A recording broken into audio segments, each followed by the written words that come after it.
Good morning, everyone. So we are the Group A, and we are here to discuss to you the continuation of the topic home security. So we are delivered to you the subtopic 3 and subtopic 4, which is the waste management and environmental care and disaster preparedness at home.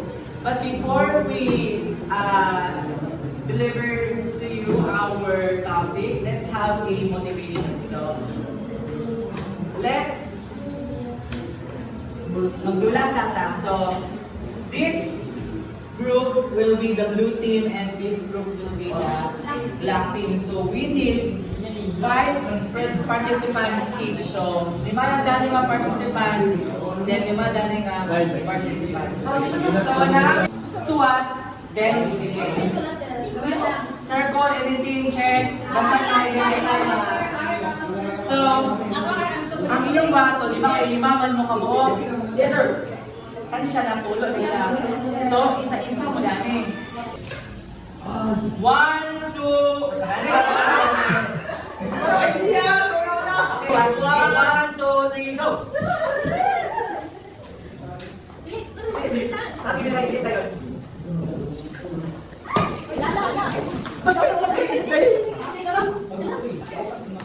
Wala yung makatas.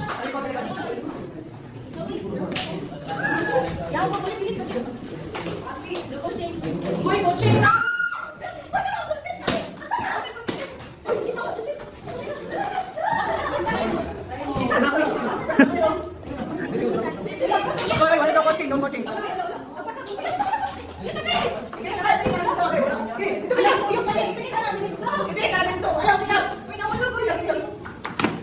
more.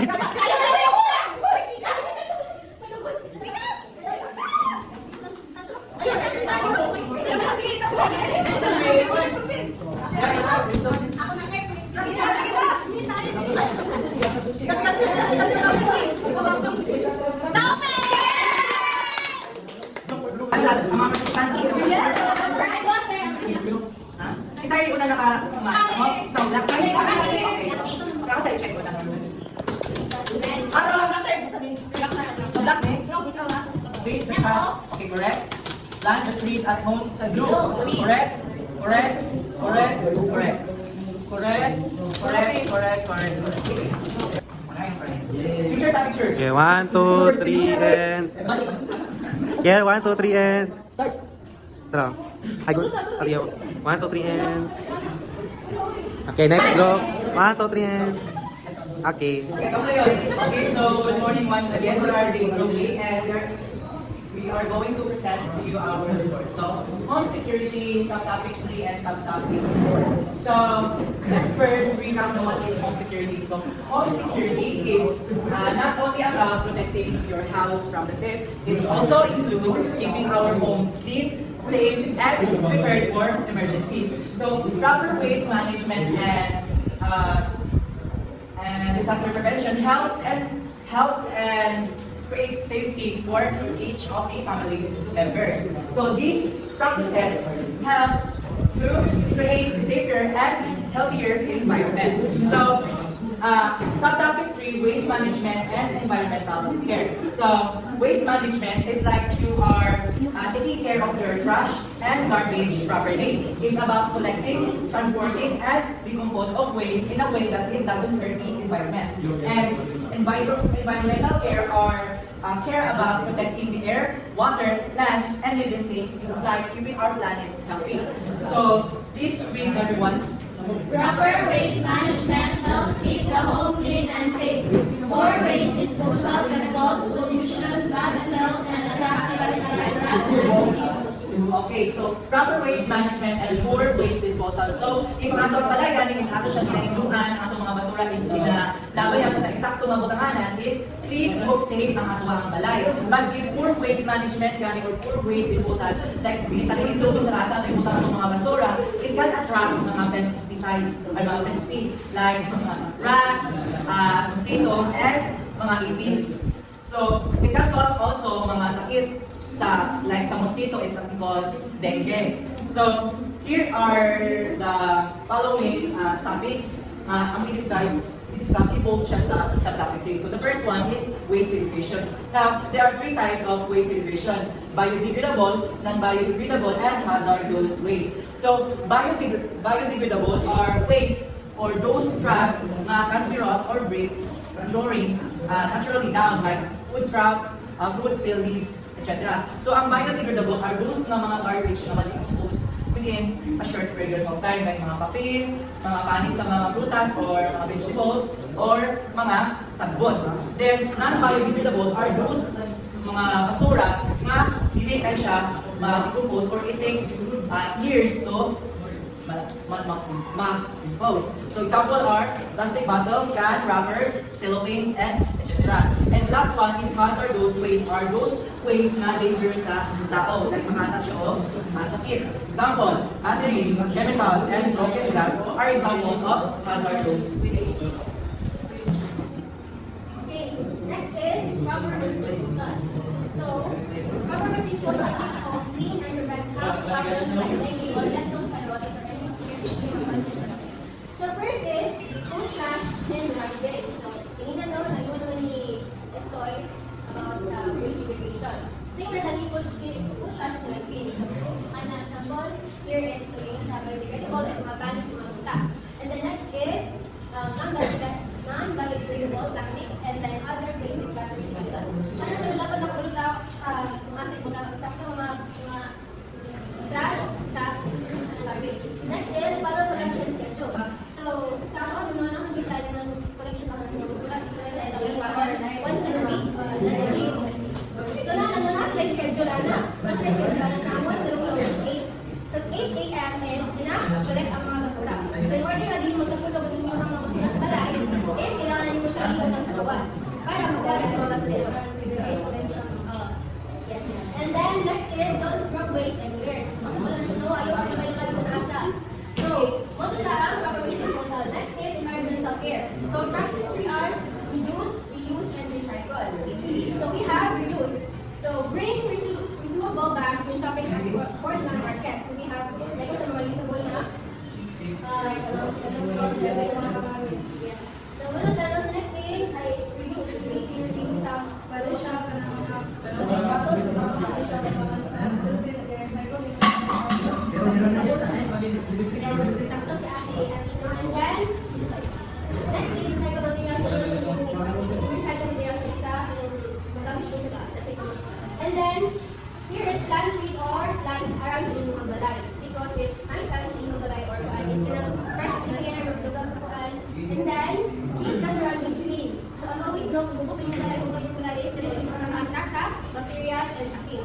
So also, kung yun hindi nyo na sakto o kanang ipamutan mo sa inyong right na mga garbage bags is nakaka-cause like any accidents daw or kapag ng butilya or something, ginabot na bagbag, butilya is nakahatay lang sa salong is na yung mga makatulong or accidents in your home. So, in order to avoid any accidents in your home is you need to release the surroundings clean. So, muna dapat everyone, disaster preparedness at home. So, meaning being prepared before an emergency happens. So, sa mga emergency, bombas, I mean, okay na siya, but ang disaster preparedness at home is being prepared before an emergency happens, such as kaling mga linog, yes, correct, very good, and bagyo, and also baha. So, here are the things that we need to prepare ahead of time. Dapat na ito lang sa emergency kit bag. So, these are first aid kit, flashlight, and extra batteries, delicate water, delicate water, and food. So, first aid kit, ano ba siya kung bukang sa emergency kit? It's because kung may masamad sa iyong family member from mga falling debris is matanggalan na siya diretso, and flashlight and extra batteries kaya, like for example, mag-power outage, kung usok na yung bagyo, di ba? Marami na kung may magamit, and also kaning kung mag-blood mo, rescuer, and also kaning kasi nakasabsab sa yung balay, kasi yung sana naglako-lako, mag-blood mo, na natihatas diya. So, magamit yung flashlight to and then drinking water is, di ba, kung mag-power outage, wala yung kuryente, hindi ko sa ang tubig.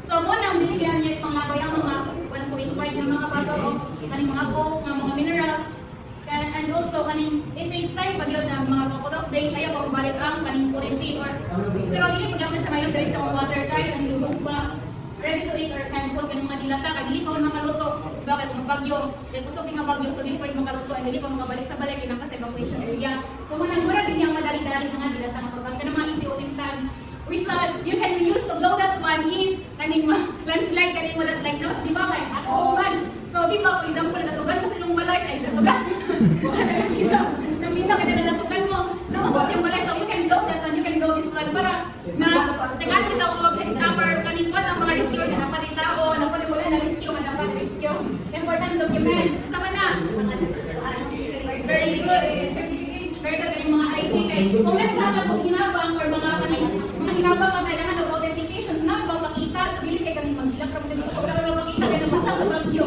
dapat na siya sa emergency kit so ahead of time dili kay aya ka mag-prepare sa emergency kit dili lupa yung natok symbolize kita kay safety and awareness, meaning what to do and where to go during the activity. So, di ba, yearly man ang ina-execute sa earthquake drill para for us to not be able to panic and para remember the step.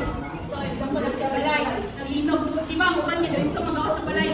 But ang uban is, kailangan first yun yung uban is magdaka-turn hold and find kaning reliable nga lang isa or kaning something na maka-protect sa imo and avoid sa mga falling debris kasi masamad ka kung mag-inog.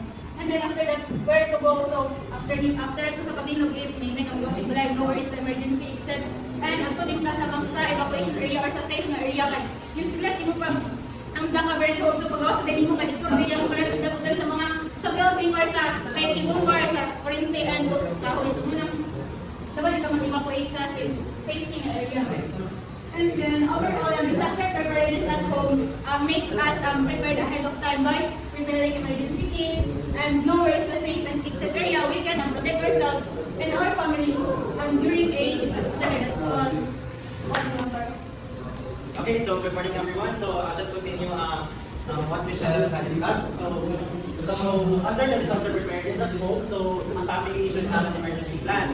So pre-disaster, dapat ang pamilya na ang emergency plan. We should inform our family members. For example, sa balay, wala pa yata nakabalo kung sa mga disaster ka may tabo.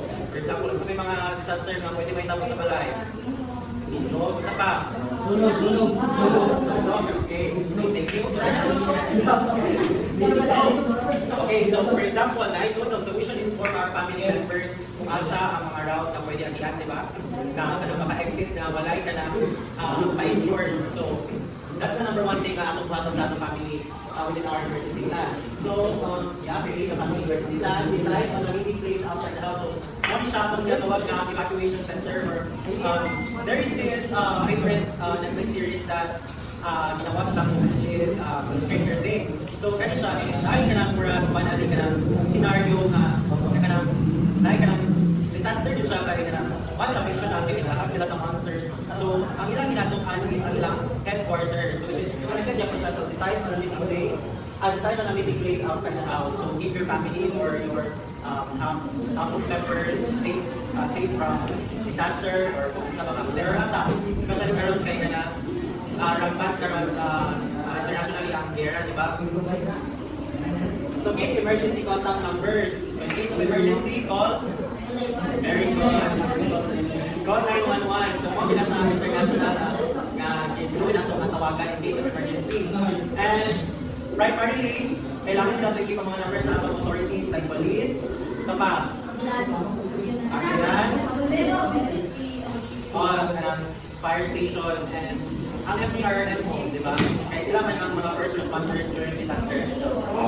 Okay, so practice safety drills. So, in order for us to be makasurvive during sa mga disasters, kailangan mga drills, di ba, ang kinakandap sa school, sa community, sa mga institutions, di ba, like earthquake drill. So, number one, drop, cover, and home. So, sunod is fire. So, evacuate, calmly, and call for help. Kaya mostly, una na ka sa sunog is, sa may usually yung kinabuhat, panic. So, dapat i-avoid na po ang papanik para makabalot sa pangwato, makatugtog para sa mga round na agian. So, we need to calm ourselves during disasters. So, flood, move to higher ground. O evacuate yung direction. So, diba, kuhaan man na by level man ang flood, di ba? Or coding man na siya. Kasi pinaka yellow or red, mo na lang siya ang pinaka-test. Hindi na rin mo ipaabot sa color red ang warning na mo evacuate pa ka from one, kasi sinugdan pa yun ng color yellow, moderate pa ang kanang baha, mo evacuate na yun dapat ang family members para maluwas din sa baha. Okay, and last one is stay informed. I just want to quote this one from Kuya Kim na ligtas ang may okay. So listen to weather updates and news reports. So easy na siya karon diba by every smartphone kay naay weather updates. Okay. Follow instructions from local authorities. Like MTR po nga kung sa ilang advice ng mga evacuation centers and mga drills ka na just follow the authorities and everyone will be safe. So, ano siya?